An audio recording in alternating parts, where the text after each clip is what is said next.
Mezialdik edo. Alferkerien bezitzak merezi alduen? Bezi aldon jubilatzek.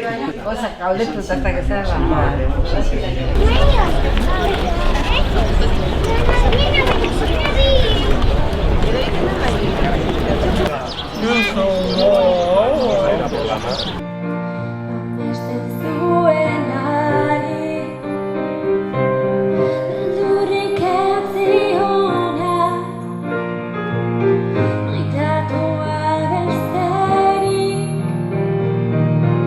Zuria, beltza, txuria, beltza.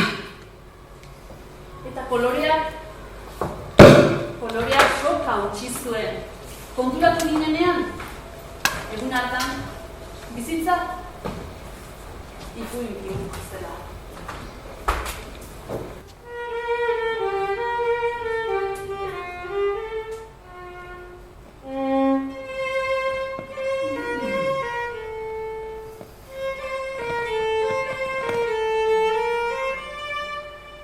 Suerte izan duen bera ezagutzeko, eta bere ondoan lan egiteko, eta, bizitzak elkartu egin gaitu, eta hainbat, pasadizo, edo baditu alkarrekin bizi izan dakoak, eta bar, eta bizitzaren zaplaztekoak, eta holakoak ere ikusi ditugu alkarrekin, edo bata bestearen ondoan, eta orduan esan ahal izan dut, nik ere nahi nuke izan Juan Mari Irigoyen bezalako pertsona. Denborak berak bizi gaitzake orain. Erlojuaren orratzek mugatzen eta errepikagarri bihurtzen zuten neurrira egokitutako bizitza. Segundu batek 300 urte baititu aspaldian Juan Mari Irigoyenek esan zuen bezala. Aldapagora lasterka hilo ginenok, ikasketak zirela, lanbidea zela, amodioa zela, etxea zela, ospea zela, poesia zela, gailurra jo beharraren beharrez, malda behera gatozen honetan, galga sakatuta ere ezin diagu abiada zoroa galditu. Eta horrela ibiltzen gera, sortuz da sortuz gure aukera, atsedenik hartu gabe. Asko dira ere mezu bidez helarazi didatenak hemen gustora egongo zirela, baina ezin izan dutela, eta asko direla bihotz begi buruetan gaur hemen daudenak, eta horietako bat Juan Mari Patxi Ezkiaga da. Hori gabeko ibai baten ebangelio bihurtzen ari garenean, Juan Mari altzako erreka ondoan amestutako ibaiak izango dituk. Hori uste diat beti gogoan, oraindik ere. Batizi ieseko iboiaren gardentasuna, inoiz irenek gazia eta izerdiak txukatu zituena.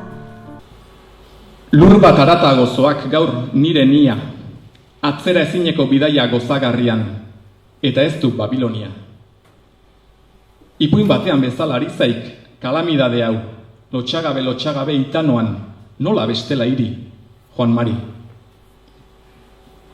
Poliedro txiki baten osto, are eta ez deusagoan kabitu daitekeen nire jarduna, utxetik esperantzara eraman nahian, bilekutan aldi berean nora nahian, zera aitortzeko.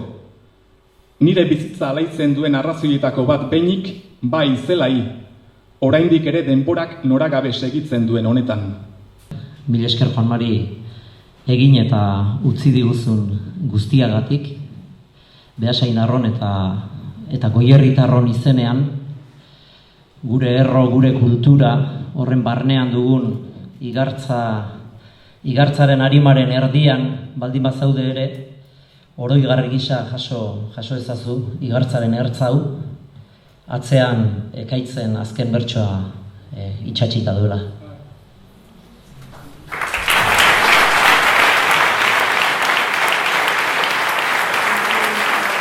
Ez da errealitateagorik ipuinarena baino. Juan Mari, eskerrik asko, ipuin batean bezala bizitzen irakasteagatik eta erakusteagatik.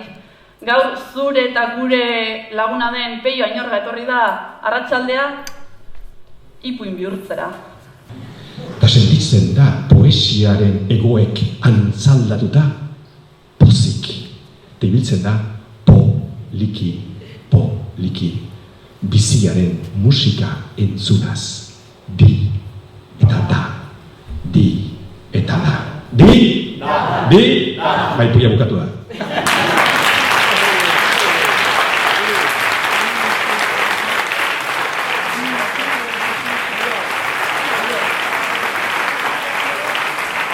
Nik gehien erakarri izan hauen alderdi bat da bere espiritualtasuna. Nolakoa, lurtarra, naturala, hedonista, bizizalea, askatzailea, sendatzailea, zurruntasun da dogmari gabekoa. Nik Juan Mari literatura edo unibertsio literarioa ezagutu, duela desentere ezagutu nuen, 2000 bueltan, ni LBH-en batxilergoan nengoela, orduan nire amak euskara ikasi zuen, eta berak esan zidan, irakurri liburu bat, irakurren duela urte batzuk asko gustatu zitzaidana, eta zergatik ez du irakurtzen, eta alegia Babilonia zen, zuk idatzitakoa Juan Mari. Orduan Babilonia hasi nintzen irakurtzen, izugarri disfrutatu nuen, eta horregatik ekaitzek aipatu duen bezala, nik garai hartan euskara irakaslea Jesus munduaten neukan, berari nire eskerrona eta nire agurra hemendik. Eta komentatu nion, Juan Mariren liburu irakurri asko gustatu zait, zer komentatuko zenidake? Eta Lur bat aratago komentatu ziren. Orduan Lur bat aratago irakurri, asko gustatu zaidan, eta hasi nintzen. Nik ere afizio hori hartzen eta aurrera egiten, unibertsitate literario horretan.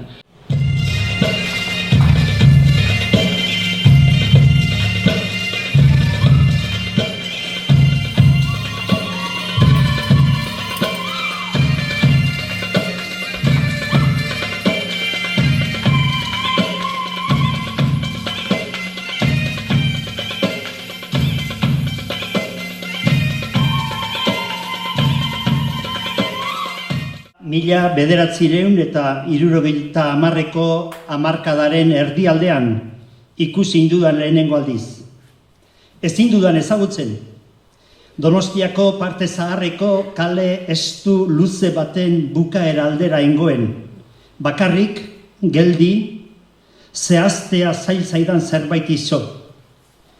Gu 5 lagun gintuan, basoerdi batzuk hartzeko asmotan elkartu gintuan, eta iantxe, gu handik 100 metrora, geldi, lerden, tente, eta gu ireganantz, eta geldi.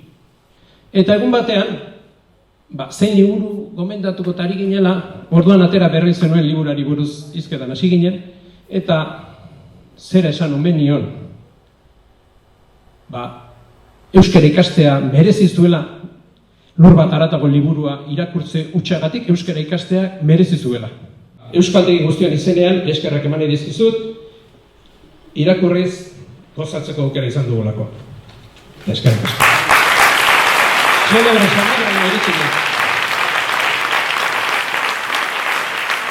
Mai Aiestaran hor da, Mai gaur egungo Beasaingo futbol taldeko jokalaria da, oso irakurtzalea, idatzi ere bikain idazten du, ez dakit hor da bilen, etor dadila, Mai badu testutxo bat, odolean omen dara mazota, odolean neraman liburutik, Martinek lagunta testu txiki bat irakurriko du, eta bitartean, hor besapean bakarren batek badu oparitxo bat zuretzako, eta... Harriari, potoari edo dena delakoari ostika daio, eta baldin eta bi mugen artean sartzen banuen ukabila altxatu, kalean ezker eskuin dituen etxeen balkoietara begiratu, eta jende handik txaloka imaginatzen nuen.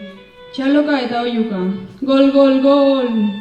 Zoriontasun sentimendu batek hartzen ninduela, erdi-zerdi. Odolean eraman. Lotxa pizkat ematen ziak, aurreko izlarik eta entzun da, baina, bueno.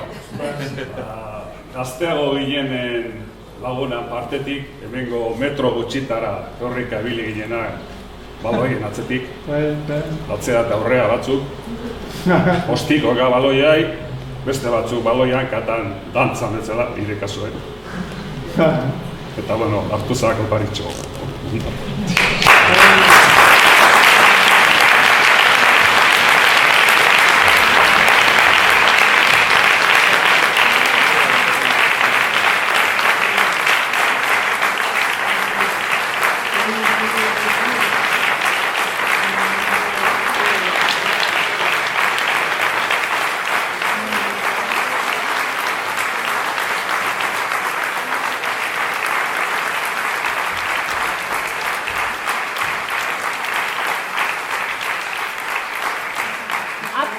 iluntzeko 12ak eta irati zuk ere idatzi beharko diozu zerbait, eta zuk ere olerkitxo bat, eta momentu hontan, Juan Mari, idatzi dezakedan olerkirik ederrena, nire semea da. Eta esan nuen, altzoan eseri, eta bi hitz irakurriko izkiot konsumatunez liburutik. Eta bihur dadila, zure etorkizuneko irakurleen irudi. Bera argazkian dela, izan dadila zure etorkizuneko irakurleen irudi. Eta asko izan ditzazula urte luzetan. Deus ez dakit, baina Deus ez jakinarren, naizen hautsa nahi nuke goiti jaso. Argia dut xede, gaua dut itxaso, atxa nahi nuke albait zabalen. Libertatea zu bat da, behar bada. Zeina eratzen den haizearen atxaz, eta amets bat da, Deus baino gehiago. Mendiegaretan gora, goitzapen den gerora, iesetan joan intzana.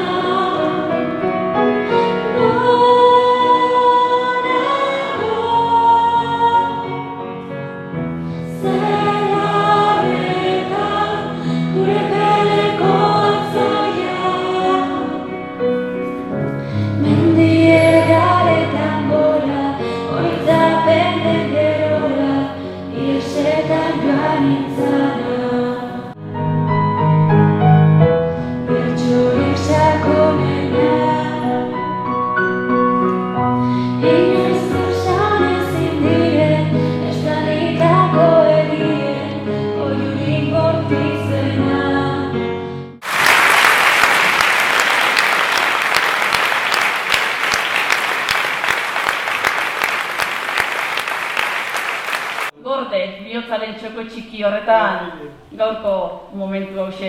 Eta zuei danoi eskerrik asko gaur hemen biltzeagatik, gurekin batera gozatzeagatik, eta urrengo urtean bigarren topaketa